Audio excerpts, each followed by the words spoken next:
Hey there, history buffs and curious minds. Welcome to a journey through time, where we'll dive into fascinating and mind-boggling historical facts. Is it disturbing or delightful? Well, my friends, you get to decide. Let's dive right in. Hey there, welcome to episode 47 of Disturbing or Delightful. You decide.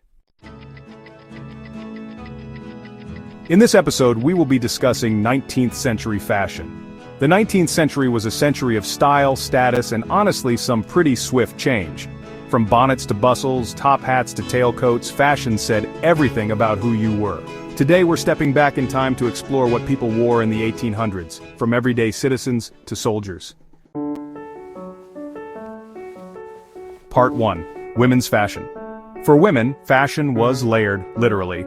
Corsets shaped the torso, while petticoats and crinolines created a bell-like silhouette. In the early 1800s, high-waisted empire gowns were in, but by mid-century, skirts widened dramatically with the help of steel hoops. Accessories were vital. Gloves, bonnets, and parasols were everyday staples. Fabrics like muslin, silk, and wool reflected both status and season. So, in the early 19th century, we enter the Regency era, which spanned from about 1800 to 1830. The silhouette of the time was all about those high empire waistlines, sitting just under the bust, with gowns that flowed softly to the floor. Fabrics were usually lightweight, think muslins, cottons, and silks, making the styles feel, well, kind of breezy and elegant. A lot of the inspiration actually came from ancient Greek and Roman styles, so everything was simple and super elegant. For accessories, people loved long gloves, shawls, bonnets, and those cute short Spencer jackets. Moving into the mid-1800s, we hit the Romantic and Victorian eras, from about 1830 to the 1860s. The silhouette changes again. Waistlines drop back down, and full skirts with tight corsets become the norm. Sleeves get dramatic, with gigot or leg of mutton sleeves that are big at the shoulder and narrow at the wrist. Undergarments like crinolines and layers of petticoats are used to support those wide skirts. The overall style focus is on modesty and femininity, with tons of lace, ruffles, and embellishments everywhere. By the late 1800s, we see the rise of the bustle era, from the 1870s to the 1890s. The silhouette shifts again, with skirts moving their volume to the back, thanks to bustles, basically pads or framework under the skirt. Corsets become even more structured, really emphasizing that hourglass figure. Fabrics get richer, like velvet, silk, and brocade, and there's a lot of heavy ornamentation. Outerwear includes fitted bodices, high necklines, and some seriously elaborate hats. When it comes to color and class, darker and richer colors were typically reserved for the upper class, while working women, wore simpler and more practical dresses. There was also a pretty clear distinction between daily and formal wear. Morning dresses tended to be plainer, but evening gowns were much more extravagant, often featuring low necklines and short sleeves. For footwear, button boots and heeled shoes became really common from the middle of the century onward. Now let's talk about men's fashion. This part of the century leaned towards structure and sophistication. A gentleman rarely appeared without a tailored waistcoat, a cravat, and of course a top hat. Morning coats, frock coats, and eventually the suit all began to take hold by the end of the century. So, in the early 1800s, we see the rise of Regency style, which lasted from about 1800 to the 1830s. The overall silhouette becomes slim and tailored, and honestly, it's super inspired by military styles of the time. The key clothing pieces? Well, tailcoats are really in vogue. They're short in the front and long in the back. People are wearing breeches and, later on, tighter-fitting trousers that end right at the ankle. Shirts are typically white with high collars, and they're often paired with a cravat or neckcloth. Accessories like waistcoats, gloves, and, of course, top hats really complete the look. Moving into the mid-1800s, we entered the Victorian era, which covers the 1840s through the 1860s. The silhouette shifts to broader shoulders and a nipped-in waist. Sometimes folks even use padding to get that shape. Three-piece suits become the standard, so that's a jacket, waistcoat, and trousers. Frock coats, which are knee-length and fitted, are super popular, and people also wear greatcoats for winter. Oh, and facial hair? Beards and mustaches become real symbols of masculinity and status during this time. By the late 1800s, during the industrial and bustle era, from the 1870s to the 1890s, men's fashion gets a bit more structured and, honestly, less flamboyant.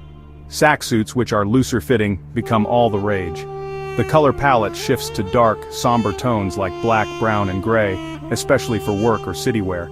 Shirts often have detachable collars now, which makes laundering a whole lot easier. And for accessories, pocket watches, walking sticks, and either bowler or top hats are super common.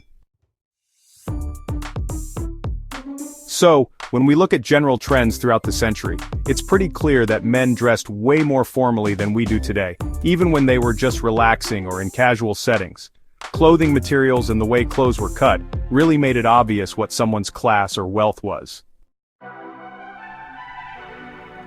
Now, if we compare rural and urban styles, frontier men usually wore way more practical garments. Think flannel shirts, suspenders, boots, and hats like bowlers or slouch hats.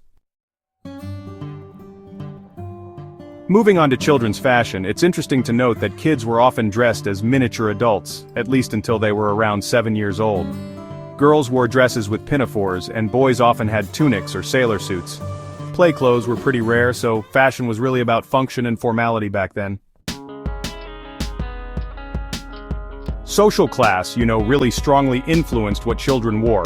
So wealthier kids had more decorative and, honestly, more restrictive clothing, while working-class children usually wore durable, plain garments. Infants and toddlers, well, boys and girls both wore long gowns until about age 2 to 4. Both sexes were often dressed the same in soft fabrics with bonnets and booties. And actually, toilet training often marked the transition to shorter dresses or pants for boys. For young children, ages 4 to 7, girls wore dresses with pinafores, those are aprons, to protect from dirt, and high waists and puffed sleeves were pretty common. Boys typically wore tunic suits or skeleton suits, which were jackets and trousers connected by buttons, and then later on, short trousers with a blouse. So, older children and teens, well, their clothing started to look a lot more like what adults wore. Girls usually adopted more adult-like dresses by the time they were around 10 to 12 years old, and by their teen years, they often wore corsets too. Boys, on the other hand, began wearing full trousers and waistcoats once they hit their teens, especially when they were going to school or church. So, shoes in the 19th century could mean sturdy leather boots or lace-up shoes, but honestly, a lot of kids just went barefoot, especially in rural or poorer communities. Fashion in the 19th century wasn't, a one-size-fits-all. While Victorian England led many trends, styles in Asia, Africa, and the Americas really varied quite a bit. Japanese kimono, Native American beadwork, Indian saris, and Chinese silk robes all thrived, fusing tradition with the rise of global trade. Military fashion was both practical and symbolic. Epaulettes, polished boots, and bright colors identified rank and regiment. And if you compare that to today's camouflage, utilitarian look, it's pretty clear that the battlefield wardrobe has evolved right along with warfare itself. Fashion in the 1800s wasn't just about clothes, it told stories of class, culture, politics, and progress. And while the corsets may be gone, the legacy of 19th century style still laces its way through fashion today. Stay tuned for episode 48, where we unravel the secrets and mystery behind the Devil's Bible. You've been watching Historical Facts, disturbing or delightful?